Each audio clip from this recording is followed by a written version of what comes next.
bass.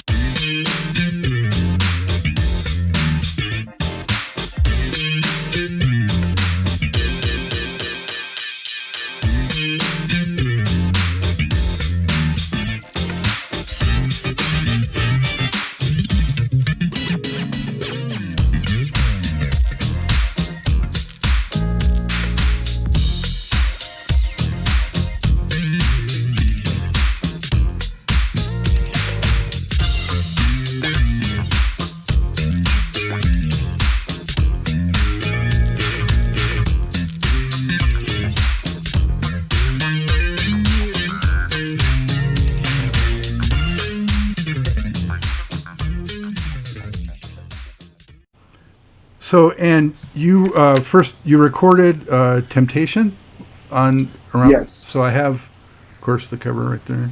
Yeah. I had 2 songs on that, I think. You got The Ladder and Temptation. So, yeah. What was it like being in the studio and doing that? It's incredible. Temptation was something. We were on the road, and I think we were in Ohio. And we did our 5 or 6 nights there, and we had a couple of nights off or something. But I recall we were rehearsing with the Revolution for them to record that song. And after our show, the last night, Alan Leeds came up and he said, Prince wants you to pack your bags and we're headed to LA after the show. So Prince, and Sheila, Jerome, myself, and Alan got on a little private plane and flew to LA, and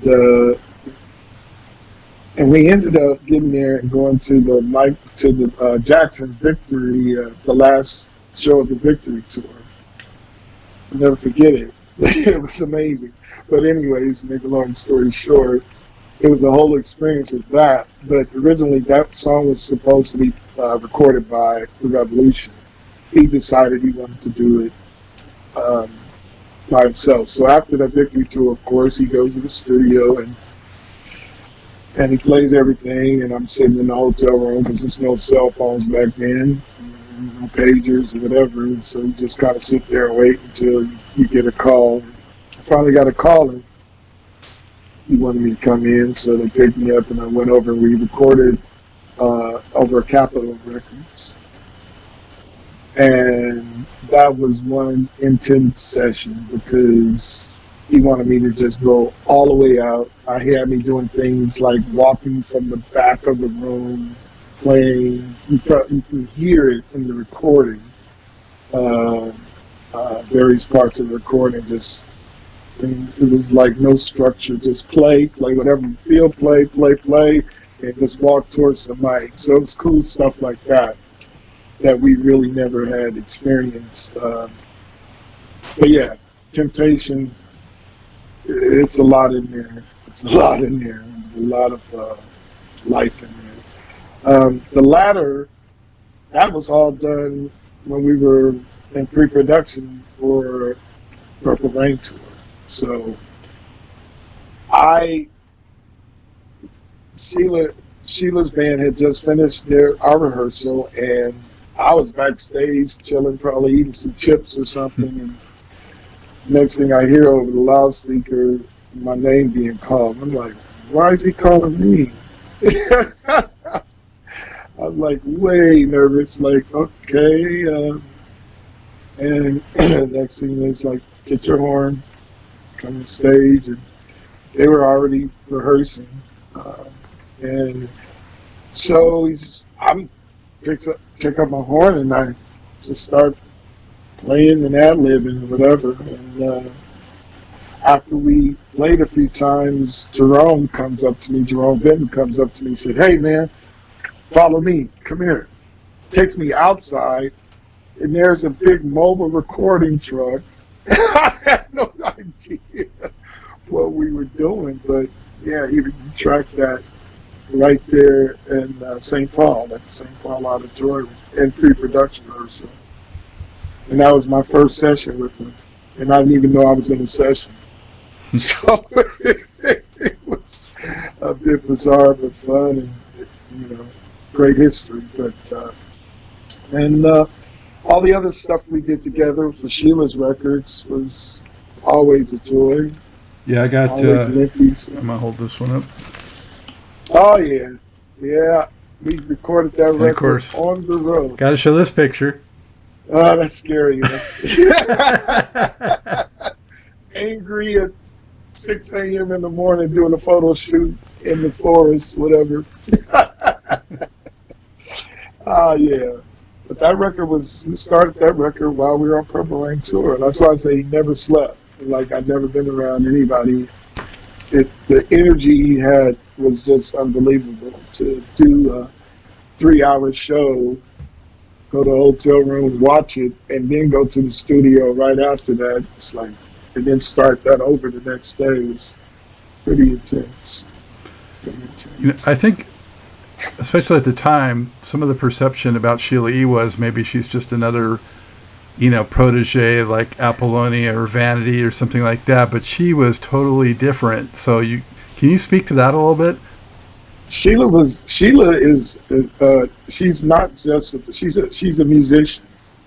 You know what I mean? And that's what I think Prince was drawn to, because he had mad love for her musicianship as he watched her with Marvin Gaye, George Duke, so on and so on, and the records and all the things that, she's a total package. And I'm not taking anything away from, the other girls and other female artists that he worked with, but you got the full deal with Sheila. She can hold her own, and I think that's why she is still in position today to do what she's able to do, because she's not just someone who's saying the glamorous life, or some, and it wasn't just about Prince. She has her own identity, and she had that before Prince got to her, where a lot of the other artists were kind of like homemade through his, this little structure, so. But I have to say that about my girl, because, I watched her growing up, and I seen the musicianship. So she's a total package. I think that's why she's still making moves, and I'm proud of her. She's strong, and she can hold her own. What can you tell us about Sheila in the studio that sort of distinguishes her? How much, she seems like she has so much fun all the time on stage. Is she really about business in the studio? Or yeah, she works hard. She works hard. She's a driver. She pushes, and she's always been that way. And she taught us to push hard. Because I didn't know nothing about going and rehearsing 12 hours a day, 6 days a week until I met her. We rehearse a few hours and learn our little top 40 songs and, go to the clubs and play them. But she's a driver. She pushes. And she pushes in the studio and on in our live performances as well. I find it hard nowadays to keep up sometimes.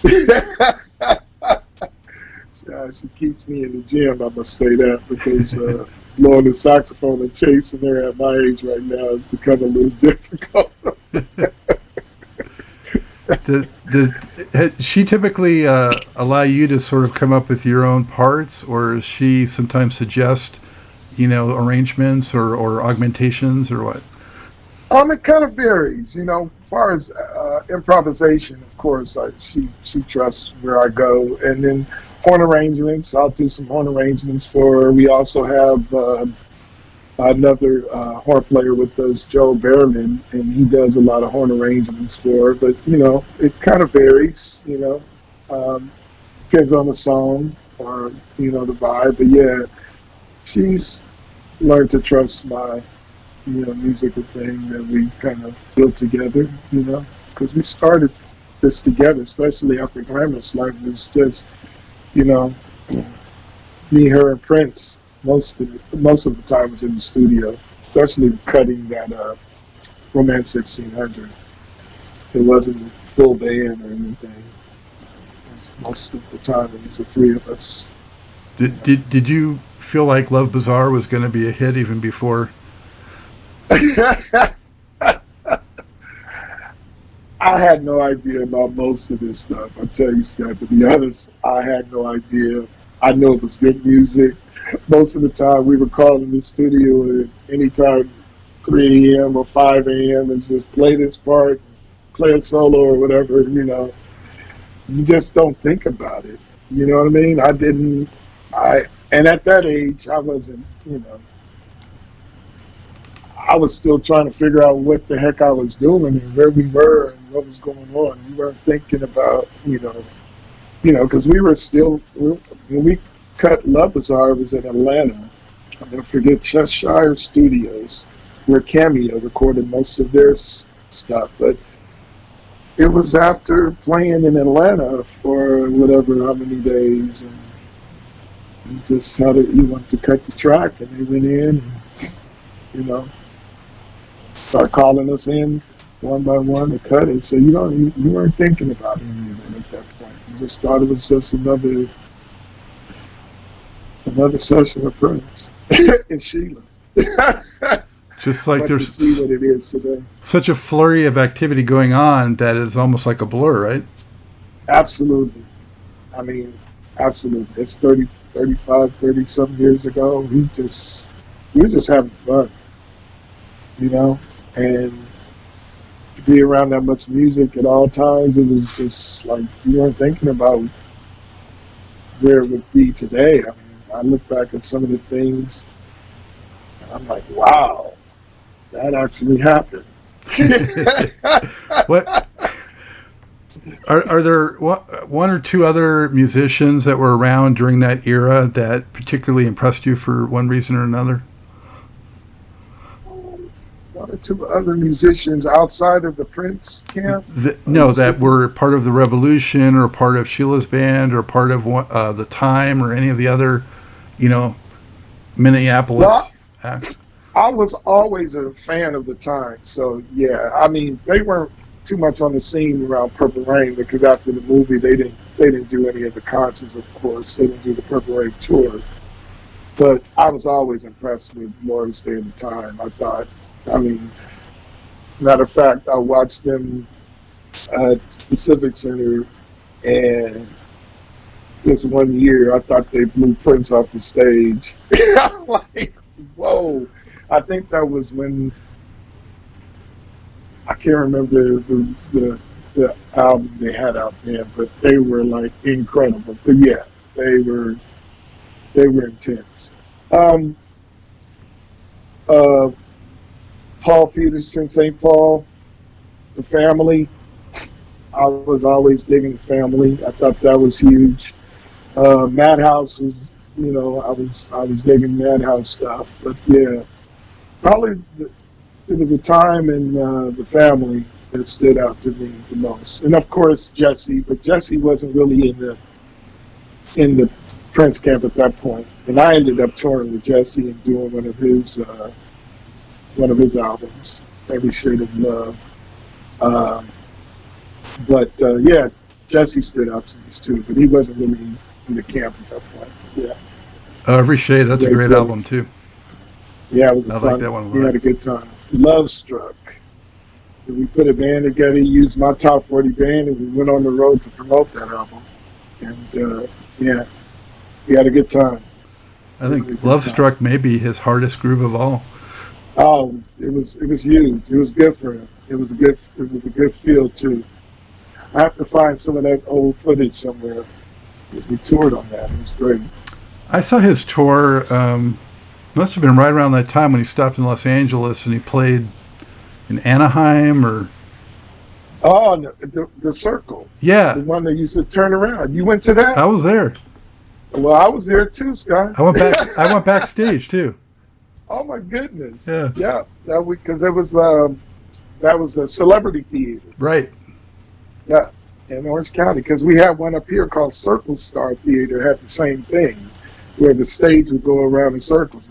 And I believe Grandmaster Flash was on that, if I recall. That I don't remember, but I remember. Yeah, I believe. I had Jesse sign like it was that first album of his, and yeah, that was Celebrity Theater. Remember that? Absolutely. He used to cut loose so much on stage compared to the records. I mean, on the guitar. Oh yeah, he's intense. Still intense. Still intense. He sounds great. And still back to doing things, and I think he just released something not too long ago. But he's doing his thing. He actually played at Prince's at Paisley Park, I think last year, the year before, for one of the celebrations, and sounded great. I've always been a fan of Jesse. Yeah. Incredible guitar player. Yeah. Yeah. What about the other sax players that were in the Prince camp? What can you, obviously Maceo, incredible, but what about Candy or Eric, or later on he did some stuff with Najee, and I mean, I don't know how much you know all those players, but what stands out to you about those players?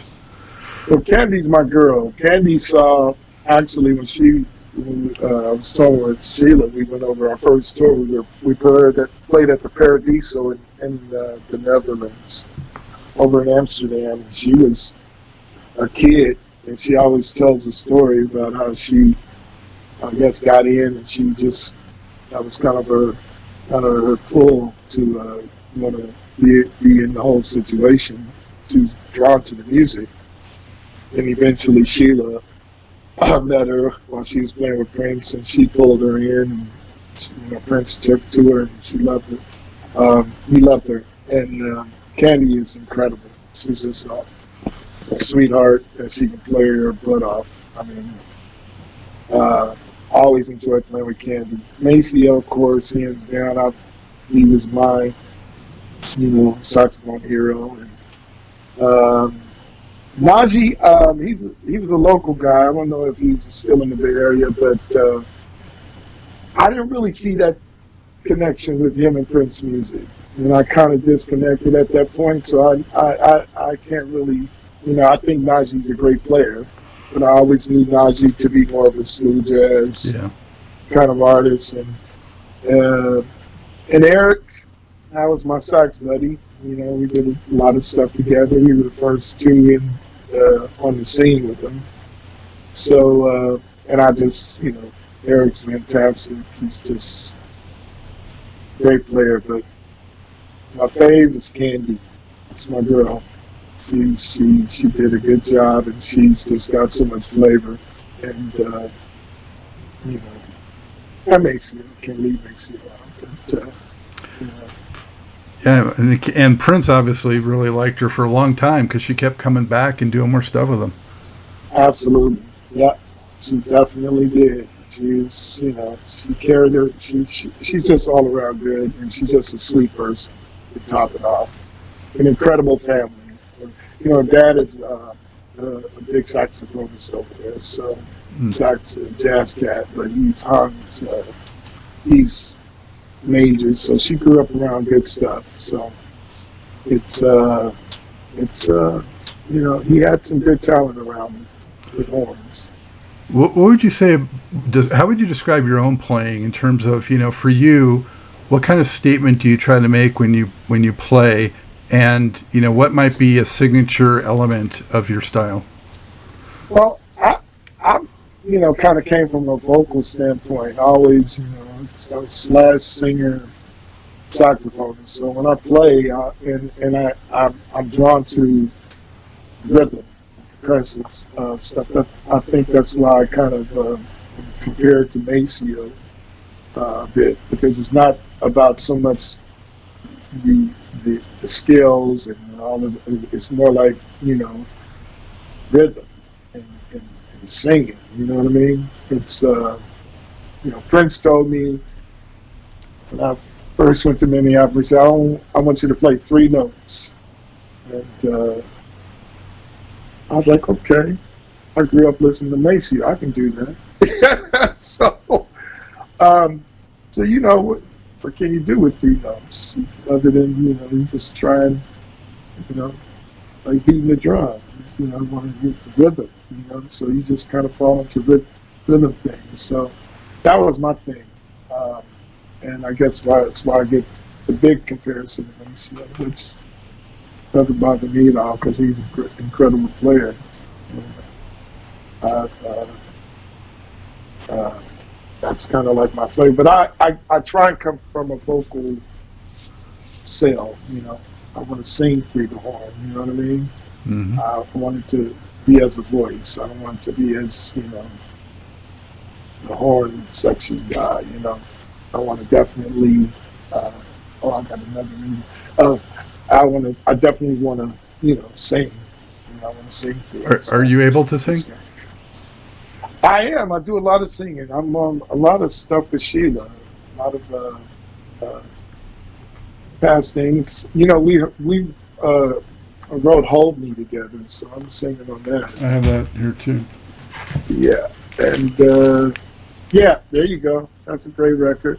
That was me, her, and vinyl. That's it. I got one too. Original. I'm stashing it away. Yeah, so I do a lot of vocals with her. The last several albums, I've been doing a lot of singing with her. Okay. Yeah, a lot of vocal stuff.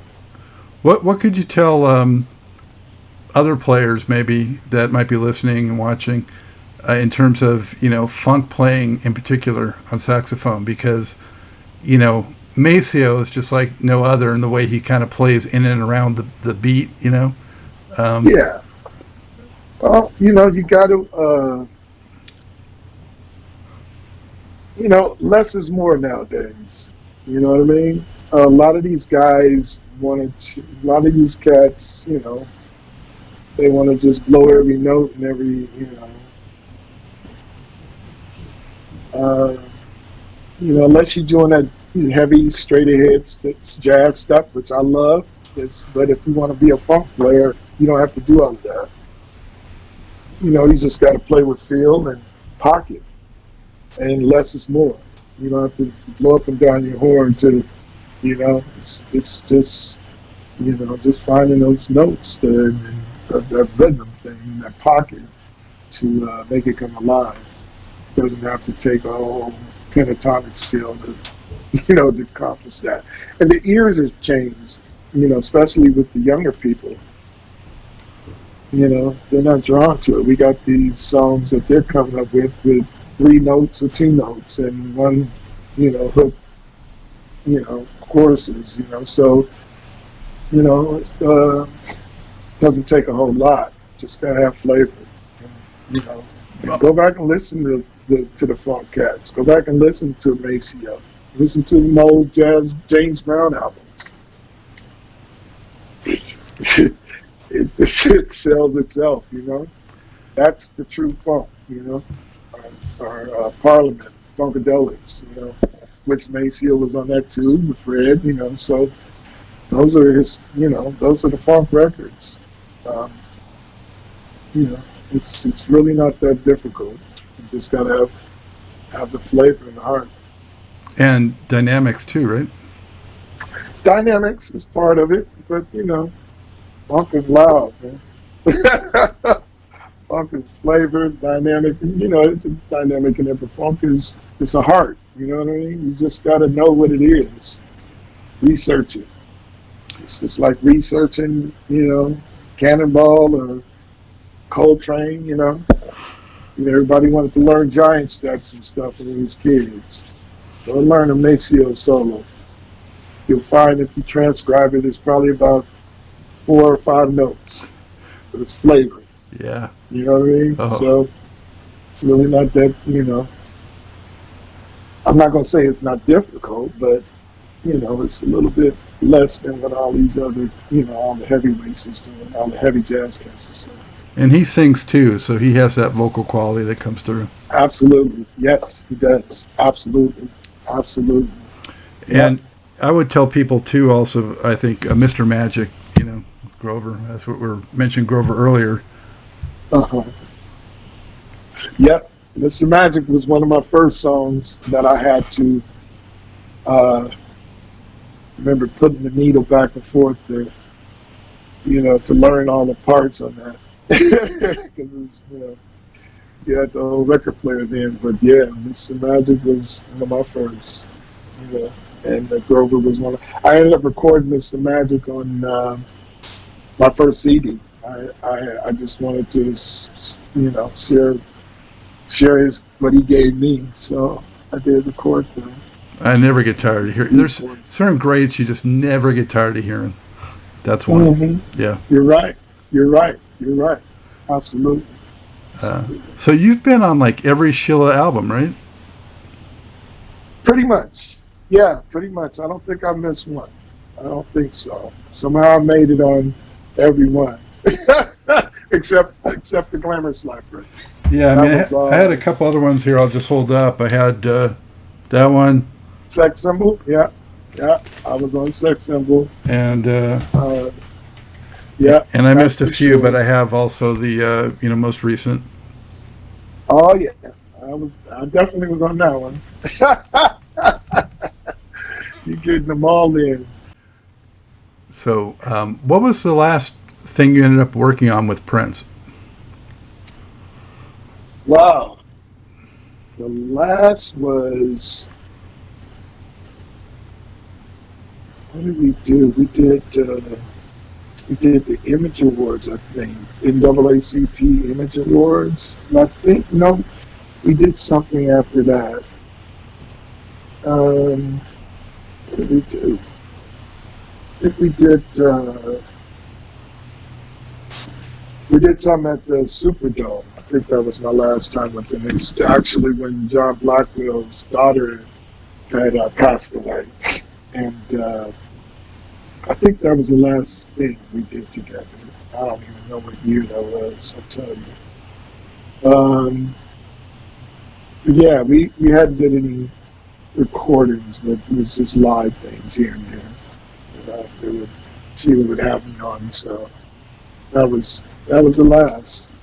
NAACP was one of the greatest though. It was really cool. That's when he had the time, and a few other artists come on, and we did this medley. It was really cool. Image Awards. We had a great time. It was. But the Superdome thing would have been in the 2000s, though. Yeah, it would have been in the 2000s or early or late 90s. Yeah, maybe. I'm trying to think. Yeah, maybe. Yeah, it had to be in the 2000s. Yeah, but we did something, and it actually is recorded. It never was released, but we had a whole recording of it. I don't know. Maybe they would release it at some point. It was pretty intense. Well, do you think there's other stuff that you were involved with that's not been released? Well, yeah. The cameras was always rolling, so, that's how you built that vault, There's tons of stuff. And I don't know, Sheila always talks about there's tons of stuff that was never released that she was a part of in there, so you can only imagine. Some studio stuff as well, or just live stuff? Tons of studio stuff with her. Not so much for me. I pretty much knew. Well, let me take that back, because I've been getting, people are sending me different things that I just totally forgot I recorded with him in the sound checks or whatever. So you never know, But I know for a fact she spent a lot of time in the studio with him. I did want to touch on, what you did post-Prince in terms of all those other people you've worked with. So I know Wayman Tisdale was one guy that you worked with a lot. And, of course, famous NBA player and bassist and, jazz guy. What was it like working with him? Incredible. The sweetest man. He was one of the sweetest men I worked with, and super talented and just gifted, He grew up in the church playing bass, but he was an incredible basketball player. You would never thought this man played bass, especially to be the height he was. But when he touched his instrument, he was amazing. But the biggest smile and the biggest joy of life. To lose him was definitely devastating for all of us. But spent a lot of time with him, his kids, his wife, family, and did a lot of great stuff with him. A lot of great stuff. I miss him like crazy. Yeah, I think he was only in his 40s or something like that, right? I think maybe 40s or late 30s. Yeah. He was still kind of playing. Well, he just retired shortly after he got sick. Yeah. But, just a blow to all of us. Yeah. But his music lives on. Absolutely, just like Prince. Absolutely. Who else? Anyone else that stands out to you in particular that you worked with that I mentioned at the outset that was really memorable for you personally and musically? Well, I guess Stevie Nicks was great because that was kind of outside of the funk thing, and it was a challenge. Even though I grew up listening to Fleetwood Mac and Stevie, but it was very joyful to experience going on that side and doing the rock thing. So that was definitely huge for me, and I had a great time. And being in the whole rock scene was just incredible. And I got to play with some great players. Let's Do That.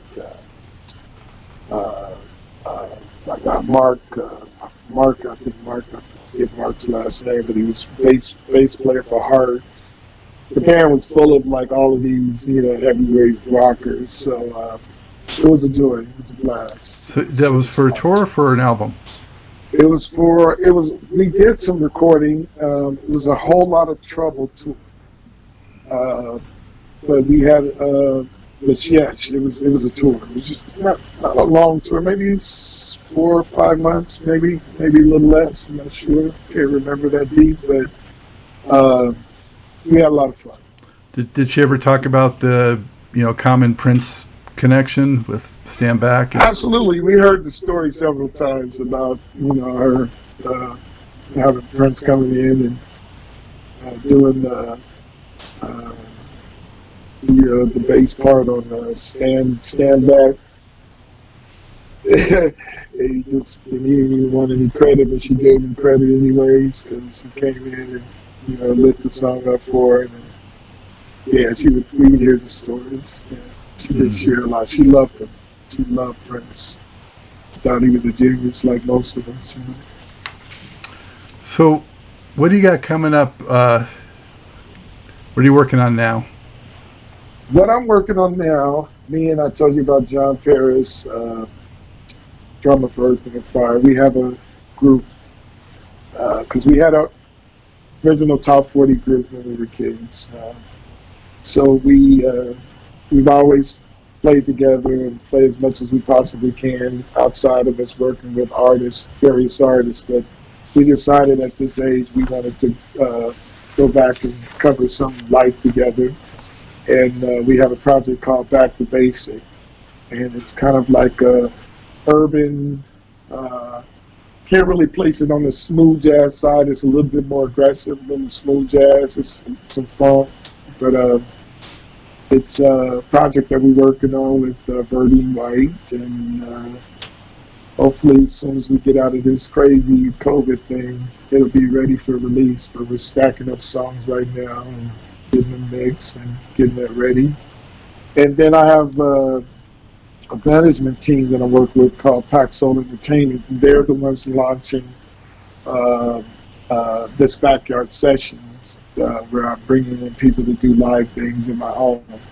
And then my daughter has a group called The Pack, and their single's going to drop next month. So I got a few things that's kind of keeping me busy.